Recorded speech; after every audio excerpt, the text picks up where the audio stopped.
DCB മീഡിയയുടെ പുതിയൊരു വീഡിയോയിലേക്ക് സ്വാഗതം. രാജ്യത്ത് എത്ര കർഷകരുണ്ട്, എത്ര കൃഷിഭൂമിയുണ്ട്, എന്തെല്ലാം കൃഷികളാണ് ചെയ്യുന്നത്, ഓരോ കൃഷിക്കാരനും ലഭിക്കുന്ന ആനുകൂല്യങ്ങൾ എന്തൊക്കെ, കർഷകർക്ക് എന്തെല്ലാം സഹായങ്ങൾ എപ്പോഴെല്ലാമാണ് വേണ്ടത് തുടങ്ങിയവയെല്ലാം കേന്ദ്ര സംസ്ഥാന സർക്കാരുകൾക്ക് അറിയുവാൻ കഴിയുന്ന രീതിയിൽ രാജ്യത്തെ കൃഷിഭൂമിയുടെയും കൃഷിക്കാരുടെയും ഒരു ഡാറ്റാബേസ് കൊണ്ടുവരുന്ന നടപടി അവസാന ഘട്ടത്തിലെത്തിയിരിക്കുകയാണ്.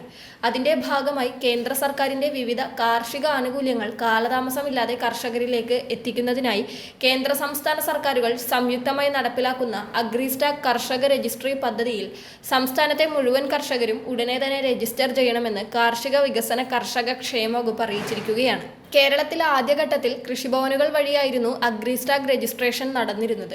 കൃഷിഭവനുകളിലൂടെ മാത്രം ഇക്കാര്യം സമയബന്ധിതമായി പൂർത്തിയാക്കുവാൻ കഴിയില്ല എന്ന് ബോധ്യമായതോടെ നിലവിൽ കർഷകർക്ക് സ്വന്തമായോ അക്ഷയ കേന്ദ്രങ്ങൾ, കോമൺ സർവീസ് സെന്ററുകൾ എന്നിവ വഴിയോ രജിസ്റ്റർ ചെയ്യാൻ അവസരം ഒരുക്കിയിട്ടുണ്ട്.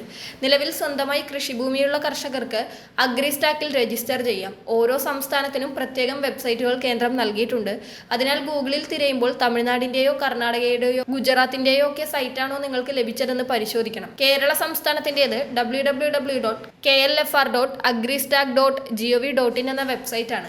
രജിസ്റ്റർ ചെയ്യുന്നവർക്ക് ഏകീകൃത കർഷക ID ലഭിക്കും. ഭാവിയിൽ കേന്ദ്ര സർക്കാരിന്റെ PM കിസാൻ സമ്മാൻ നിധി അടക്കമുള്ള കാർഷിക ആനുകൂല്യങ്ങൾ ലഭിക്കുന്നതിന് ഈ ID നിർബന്ധമായിരിക്കും. കർഷകരുമായി ബന്ധപ്പെട്ട എല്ലാ വിവരങ്ങളും ഈ ഏകീകൃത ID നമ്പറുമായി ബന്ധിപ്പിക്കും. ഭൂരേഖ വിവരങ്ങൾ പരിശോധിച്ച ശേഷമാണ് റവന്യൂ വകുപ്പ് കർഷക IDക്ക് അനുമതി നൽകുന്നത്.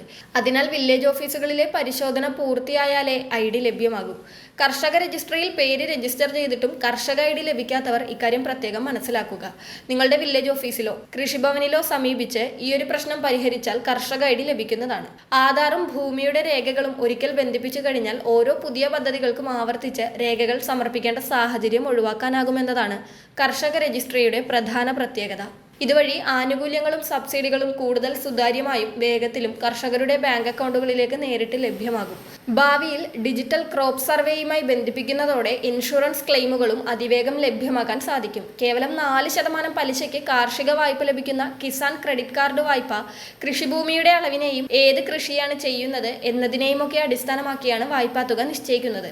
അങ്ങനെയുള്ള കാര്യങ്ങളെല്ലാം ഭാവിയിൽ ഞൊടിയിടയിൽ കർഷക ID ഉള്ളവർക്ക് ലഭിക്കുന്നതാണ്. ആധാർ കാർഡ്, ആധാറുമായി ബന്ധിപ്പിച്ച മൊബൈൽ നമ്പർ, ഭൂമിയുടെ രേഖകൾ അതായത് കരമടച്ച രസീത്, പോക്കുവരവ് രേഖകൾ എന്നിവ സഹിതം അടുത്തുള്ള അക്ഷയ കേന്ദ്രങ്ങൾ, കോമൺ സർവീസ് സെന്ററുകൾ, കൃഷിഭവനുകൾ എന്നിവ വഴി ഫാർമർ IDക്കായി അഗ്രിസ്റ്റാക് പോർട്ടലിൽ രജിസ്റ്റർ ചെയ്യാം.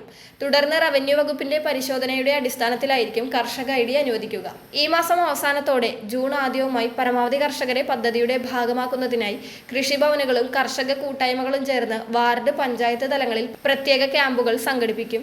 രജിസ്ട്രേഷനിൽ പിന്നിൽ നിൽക്കുന്ന ജില്ലകളിൽ പ്രത്യേക ശ്രദ്ധ കേന്ദ്രീകരിക്കുമെന്നും കൃഷിവകുപ്പ് അറിയിച്ചിട്ടുണ്ട്. രാജ്യത്താകമാനം 9 കോടിയിലധികം കർഷകർ ഇതിനോടകം ഫാർമർ ID സ്വന്തമാക്കിയിട്ടുണ്ട്. അർഹതപ്പെട്ട കാർഷിക ആനുകൂല്യങ്ങൾ സമയബന്ധിതമായി ലഭ്യമാകുന്നതിനായി കേരളത്തിലെ മുഴുവൻ കർഷകരും ഈ അവസരം പരമാവധി പ്രയോജനപ്പെടുത്തണമെന്ന് കാർഷിക വികസന കർഷക ക്ഷേമ വകുപ്പ് അറിയിച്ചിട്ടുണ്ട്.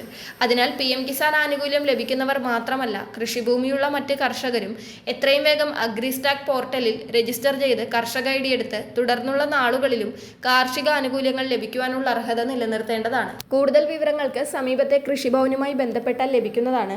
വളരെ പ്രധാനപ്പെട്ട ഈ ഒരു ഇൻഫർമേഷൻ നിങ്ങളുടെ സുഹൃത്തുക്കളിലേക്കും ഗ്രൂപ്പുകളിലേക്കും ഷെയർ ചെയ്യുക. ഇതുപോലുള്ള ഇൻഫോർമേറ്റീവ് വീഡിയോകൾക്കായി ഈ ചാനൽ സബ്സ്ക്രൈബ് ചെയ്യുക.